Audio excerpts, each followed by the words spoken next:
धनंजय गिरी, जवाब दीजिए। सरकार राजनीति से जोड़कर अब यहाँ पर देखा जा रहा है, सीधे तौर पर आरोप लगा रहे हैं। पूजा जी, आज अंतर्राष्ट्रीय महिला दिवस है।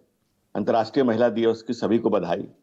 और मैं भारतीय जनता पार्टी के कार्यकर्ता के रूप में नहीं, भारत के एक आम नागरिक के रूप में अपनी बात रखना चाहूंगा। राष्ट्रपति का पद राजनीति से ऊपर होता है। दलगत राजनीति से ऊपर उठकर हमें देश की गरिमा और मर्यादा को सोचना चाहिए। और जब आदरणीय महामहिम राष्ट्रपति की पीड़ा से पूरा देश पीड़ित है, विशेष रूप से आदिवासी समाज से आती है और एक महिला भी है, दोनों ही विषय है। प्रधानमंत्री जी ने क्या कहा कि शर्मनाक है, सारी सीमाएं पार हो गई। गृह मंत्री जी ने क्या कहा कि प्रोटोकॉल की अवहेलना हुई। उससे भी ज्यादा दुखद है कि महिलाएं अपने दुख दर्द को सिर्फ शब्दों में नहीं व्यक्त करती हैं, उनके भाव भंगिमाएं व्यक्त करती हैं, उनके तरीके से व्यक्त करती हैं, भांति विभांति से व्यक्त करती हैं। परम आदरणीय राष्ट्रपति जी महोदया का जिस तरह से आपने वक्तव्य देखा, जो उनके बॉडी लैंग्वेज से बातें निकल रही थी, वो अत्यंत दुखद है। महामहिम राष्ट्रपति महोदय श्रीमती द्रौपदी मुर्मू की टिप्पणी पश्चिम बंगाल की ममता सरकार की चौंकाने वाली संवेदनहीनता को उजागर करती है। और उससे भी बड़ी बेशर्मी है उसको डिफेंड करना, उससे बड़ी बेशर्मी है कि उसको डिफेंड किया जाए बैठ करके। इससे बड़ी बेशर्मी बेहयाई कोई हो ही नहीं सकती है, इससे बड़ी। और ताली बजाने वाले लोग, ताली कौन बजाता है? आप चौराहे पर खड़ा होकर ताली बजाने का काम करिए, सिग्नलों पर ताली बजाने वाले। आप भी अनइंटरप्टेड ही आपने अपनी बात रखी ना, सो प्लीज उनको भी बात रखने दीजिए। मैंने किसी के बीच में नहीं बोला। और ताली सिग्नल पर ताली समय इसके बाद उठिएगा तो सिग्नल पर जाकर ताली बजा लीजिएगा, उसके लिए कोई दिक्कत नहीं है। उसी कहीं काम बचा आपके पास। बेशर्मी की सारी सीमाएं पार कर चुके हैं आप। हजारों आदिवासी भाई बहन जहां शामिल थे, परेशान थे।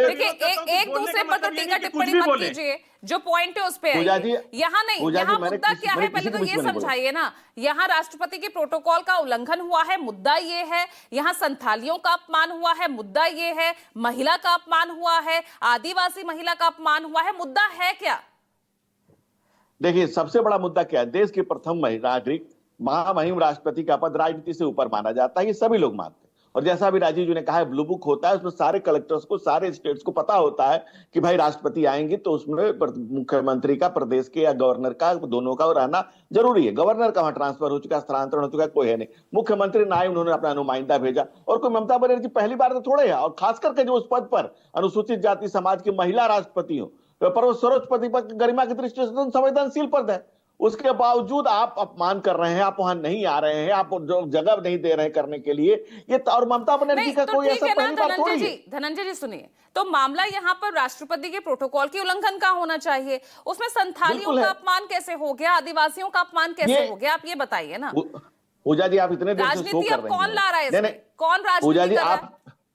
पूजा जी, आप शो कर रही है ना। आपने जो विजुअल चलाया, मैं उसी की बात कर देता हूं। आदरणीय राष्ट्रपति महोदया ने कहा कि नहीं कहा कि क्या संथालियों को कौन नहीं होने देना चाहता है, संथालियों को कौन वहां रोक के खड़ा है, संथाल को कौन नहीं, ये भाई महाराज, ये शब्द आदरणीय महामहिम राष्ट्रपति के मुख से निकले हैं। हम उसी की बात कर रहे हैं, आप शो कर रही हैं, आपको पता ही नहीं है। कमाल है, आपने अपने विजुअल में चलाया, आपको पता ही नहीं है। ये सवाल ही भी। अरे भाई, मुझे तो पता है ना, इसीलिए हम क्वेश्चन मार्क लिख देते हैं और इसीलिए उसके स्पष्टीकरण के लिए आप लोगों को बुलाया जाता है। यानी मुद्दा यहाँ संथालियों को उठने जा रहा है ना, क्योंकि चुनाव है, यही तो कह रही है टीएमसी। देखिए, चुनाव होना अलग बात है। हमारे सर्वोच्च नेता ने, आदरणीय अटल बिहारी वाजपेयी ने कहा था, और इसको सूत्र वाक्य मानते हैं हम, कि चुनाव आएंगे जाएंगे, राजनीतिक दल बनेंगे बिगड़ेंगे, पार्टियां बनेंगे बिगड़ेंगी। ये देश रहना चाहिए, इस देश की गरिमा रहनी चाहिए, पदों की गरिमा रहनी चाहिए। ममता बनर्जी किसका सम्मान करती है भाई? गवर्नर से लगातार लड़ाई होता रहा, राष्ट्रगान छोड़कर के बीच में चली गई, मुंबई हाईकोर्ट में केस चल रहा है। एक कार्टून बनाने के लिए एक जादवपुर यूनिवर्सिटी के प्रोफेसर को गिरफ्तार कर लिया। न इंडी गठबंधन में किसी को मानती है, कांग्रेस जो पार्टी उनको ठेंगे पर रखती है, जो उनको जबरदस्ती का इंडी गठबंधन का हिस्सा मानती है, न 13 में किसी को मानने को तैयार है। ममता बनर्जी ने किसका सम्मान किया? मुझे एक व्यक्ति का नाम बता दीजिए, एक संस्था का नाम बता दीजिए, देश की किसी संवैधानिक संस्था का नाम बता दीजिए। चुनाव आयोग, लेकिन बात कर कौन रहा है यहाँ तो संथालियों के अपमान की बात हो रही है, आदिवासियों के अपमान की बात हो रही है। सीधा सीधा वोट बैंक कोई टारगेट यहाँ पर किया जाता है ना? बिल्कुल नहीं पूजा जी। मैंने डिबेट शुरू होने के पहले कह दिया कि मैं भारतीय जनता पार्टी कार्यकर्ता नहीं, भारत के एक आम नागरिक के रूप से राष्ट्रपति के पद के, गरिमामय पद के हुए अपमान को मैं अत्यंत दुर्खद है, शर्मसार है। और उसका डिफेंड करने वाले लोग, नहीं तो मुद्दा वो होना चाहिए था ना, मुद्दा वो होना चाहिए था।